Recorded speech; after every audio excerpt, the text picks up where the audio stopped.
His brain's cooled parage, his pelt nassy, his heart's a drone, his bloodstream's a crawl, his puff but a piff, his extremities extremely so. Fenglas, Palmbroke, Chilblimond and Baldo. Humph is in his dodge. Words weigh no more to him than raindrops to Rethfarnham, which we all like, rain, when we sleep, drops, but wait until our sleeping drain stops. So describes Joyce the physiological and psychological process of falling asleep.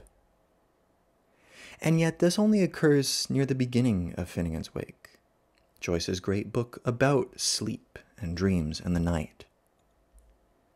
And yet, rarely do we as readers agree to go into dreams and sleep on Joyce's own terms, and indeed on reality's own terms. What is it really like to inhabit the world of sleep and dreams, and not to do so on the terms of the day? For Joyce has famously said, "One great part of every human existence is passed in a state which cannot be rendered sensible by the use of wide-awake language, cut-and-dry grammar, and go-ahead plot." Joyce took that very seriously, and it's a very instructive quote for understanding Finnegans Wake, and yet it's not the way that we've seen criticism write about Finnegans Wake. Partly this is a problem of criticism itself, right? Criticism is trying to use rational, go-ahead language that is structured, that is coherent, that is concise, and that appeals to our sensibilities and conventions about academic language. But indeed, Finnegans Wake is no academic text, right? In fact, it is a parody in many cases and at many points of academic discourse and the shortcomings of academic discourse. So what would it really look like to treat Finnegans Wake in a scholarly manner as Joyce's Book of the Night, as he calls it? Right? What would it actually look like to inhabit the book? Not as if, as many articles would put it, as if sleep or dreams was some kind of problem. If you read anything about Finnegans Wake in the scholarly literature, you'll often see the problem of the dreamer in Finnegans Wake, the problem of the dream, the problem of sleep. But in pragmatist fashion, I think we can really cut this Gordian knot as something of a pseudo-problem. In our lives, are dreams a problem? No, not usually. They're something that we partake in nightly, and yet they are not really a problem unless we try to come at a book about those dreams without the conventions of dreams.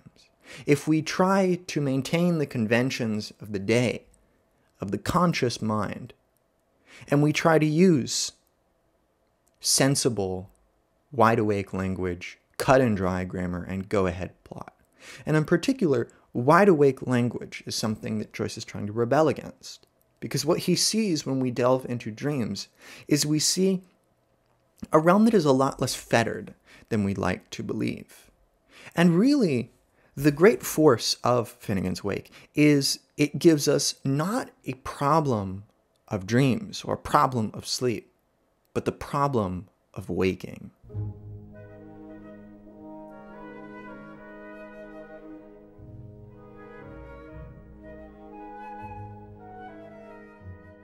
The reason that I feel so compelled to speak about Finnegans Wake on these terms of the problem of waking is that over the last few nights I've had a number of very complex, very dynamic and plastic dreams, which are really dealing with the problem of waking.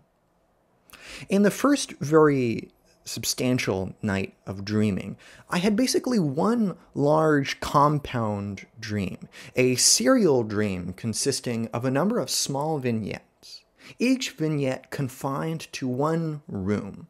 Rooms that I know and that are of value to me for varying reasons, that I can identify, and that I have had memories in the past. So Obviously, they're important to me. And when each of these vignettes would come to an end, there would be some mechanism or dynamic unknown to me both in the dream and retrospectively trying to think about it outside the dream, by which I would go to a new vignette. And each of these vignettes was like a dream that I could not help but falling into. So I was basically cascading down an infinite series of dreams. And this became more and more tumultuous for me psychologically as I went through the dream, because it was compounding upon me, how do I get out of these dreams? How do I get back to the waking state? And indeed, this is an anxiety that plagues Finnegans Wake, is that sleeping is not what makes us anxious, it's trying to wake up. It's what are the implications of waking?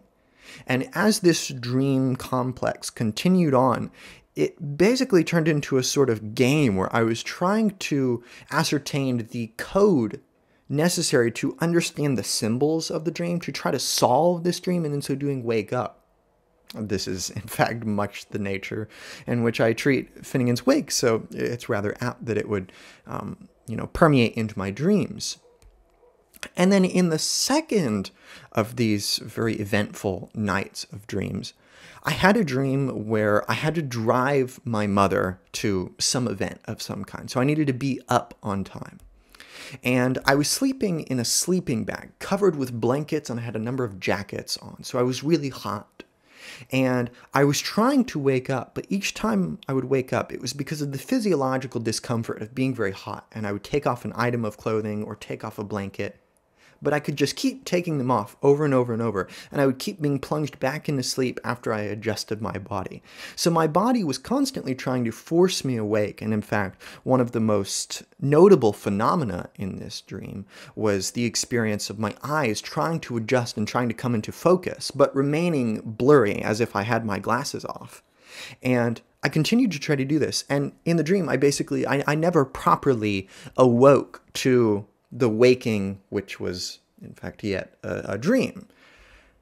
All of these have had me thinking about the problem of waking. What does it mean to inhabit the dream in such a way where we treat dreaming and dreams and the dream landscape and logic as something familiar and something that problematizes the daily world, such that it is the day which is problematic, precisely because of what?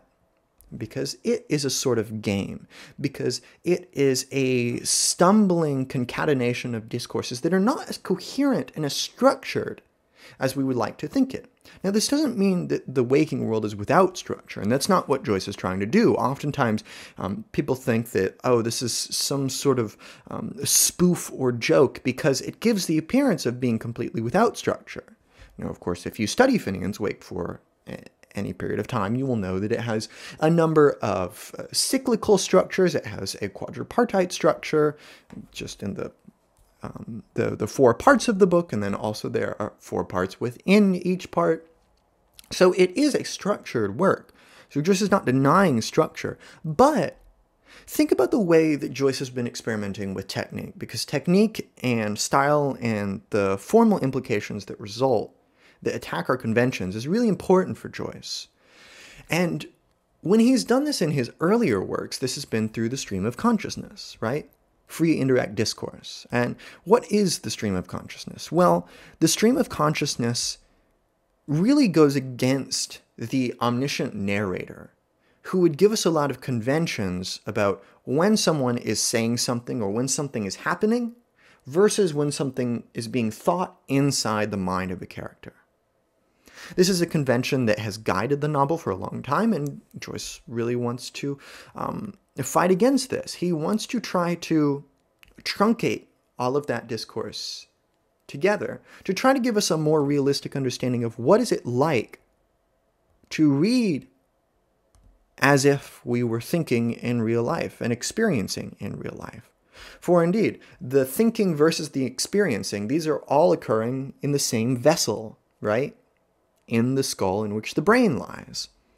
So the difference between just thinking something in here versus experiencing and perceiving something which is out there in the world, sometimes those can be blurred. And famously, this can be blurred with schizophrenics. And indeed, oftentimes, reading Finnegans Wake has been compared to what it might feel like to have schizophrenia, with the lack of discrete binary internality versus externality.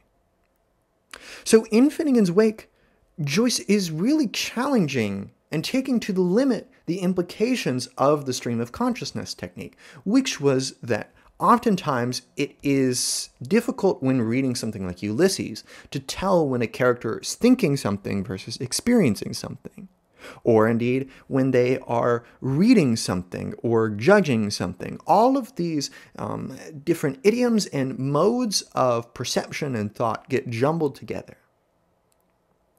And the result is that oftentimes discourse can feel less structured than we think it is. Language seems more plastic and dynamic than we give it credit for.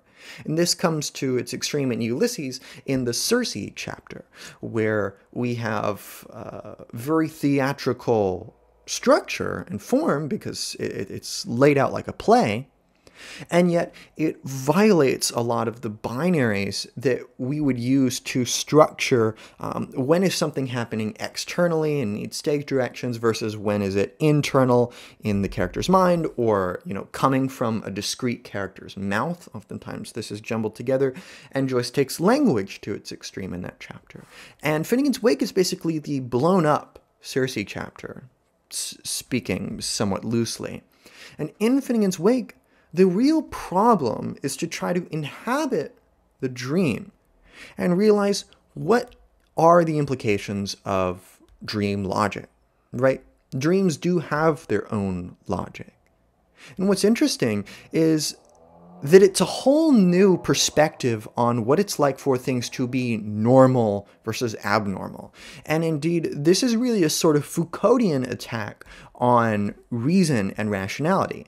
Because Foucault is famously challenging the distinction between madness and reason, and showing how, in fact, madness is more of a spectral scapegoat used to artificially create an, in fact, very Eurocentric and historically contingent notion of rationality that favors certain political interests.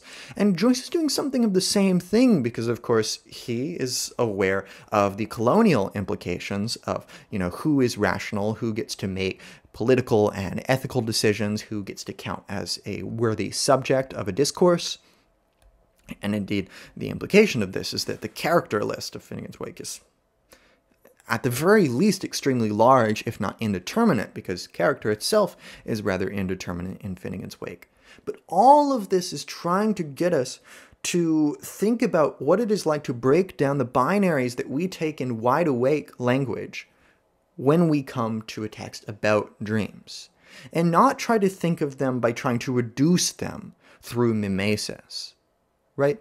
Because if we think about the way that literature and language has typically been talked about, it is through mimesis, and it is a question of the linguistic artifact somehow representing the world and being some sort of copy of the original. And by virtue of being a copy as such, it testifies to the originality of the original world, to the objectivity and to the solidity and non-plasticity of the real world. But Joyce does not do this.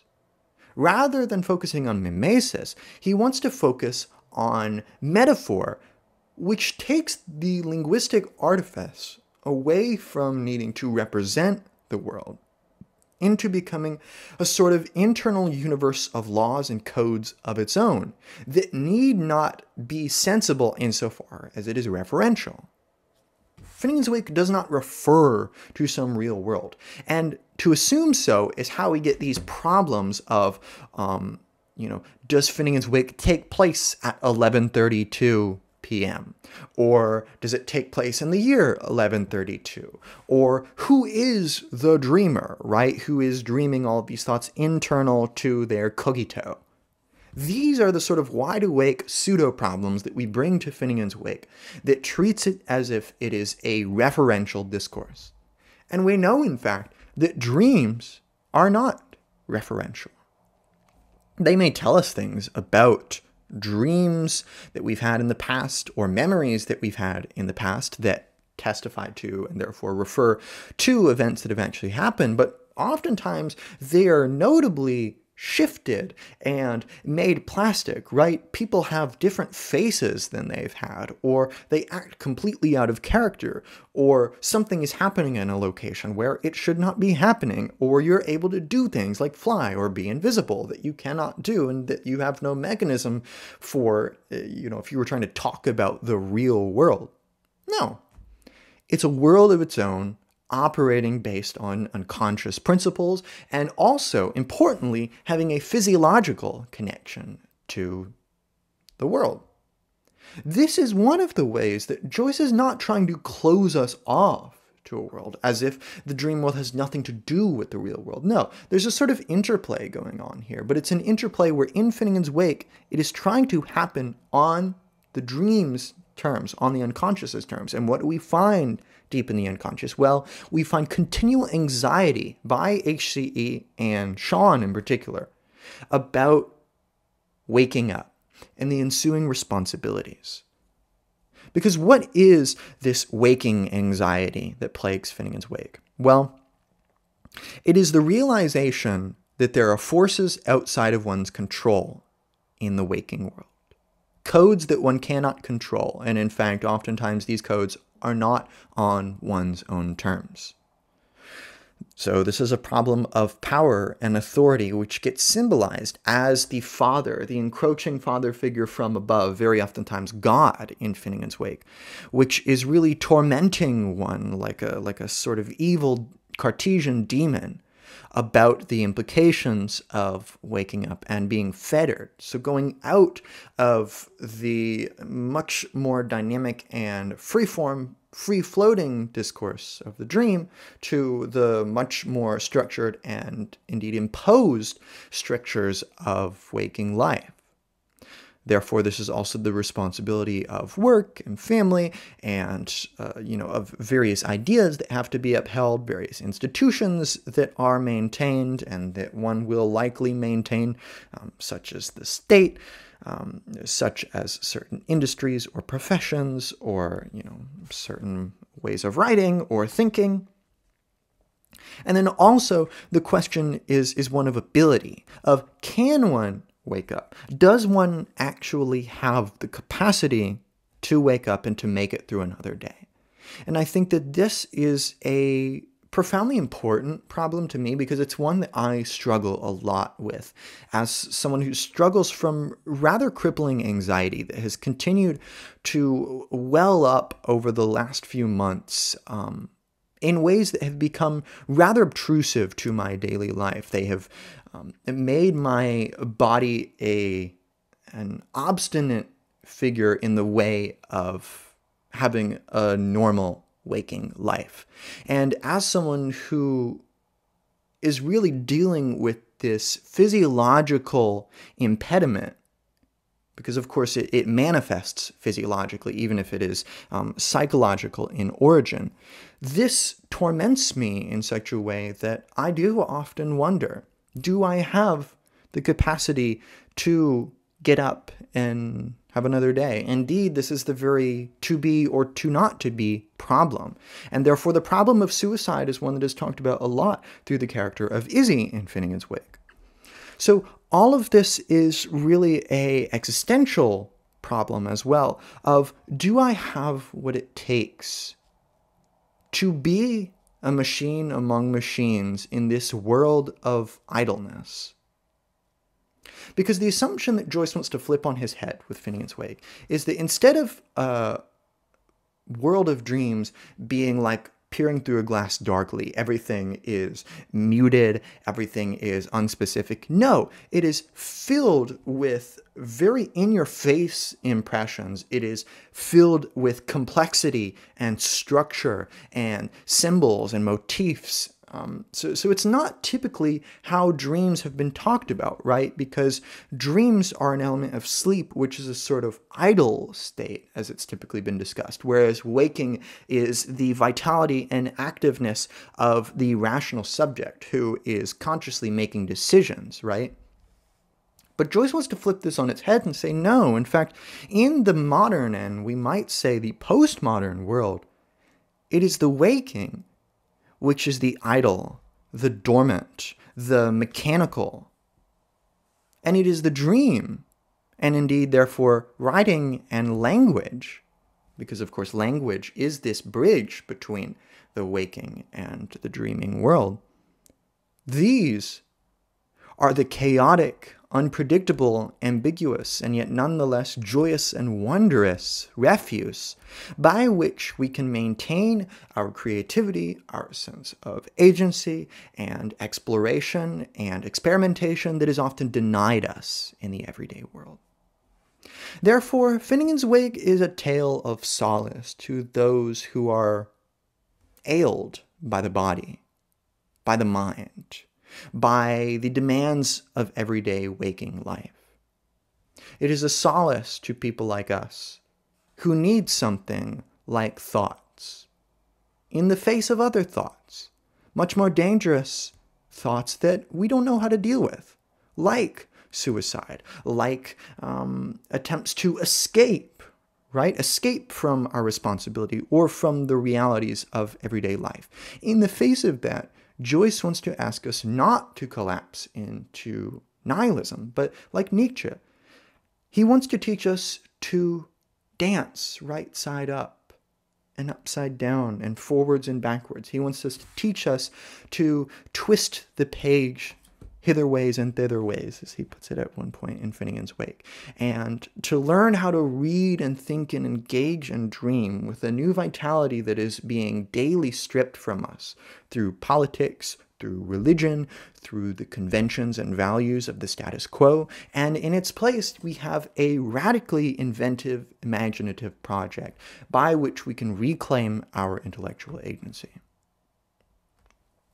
So I implore you to think about this problem of waking in Finnegans Wake. Not to think about the problems of the dreamer or the time or the setting, anything like that. Those are at best secondary pseudo-problems. They can be helpful, but they're part of a much larger sea. So what would the implications of this problem of waking be? This is an answer that I don't really know how to give yet, so I merely prefer the question to the listener. You can check out any of my other lectures I've done on postmodernism, German idealism, gender theory, post-colonial studies, and other classic literature. You can also become a channel member for $5 a month and gain access to, among other things, a private philosophy Zoom, which you can tailor to your needs. I also have super thanks if you'd just like to donate to the channel, because it really helps me out. It allows me to purchase the books necessary to have some relaxation that I will be able to read, and I will be able to provide content without having to worry about money. But no worries, care about yourself first. That being said, that is it for this lecture, and I will see you in another one.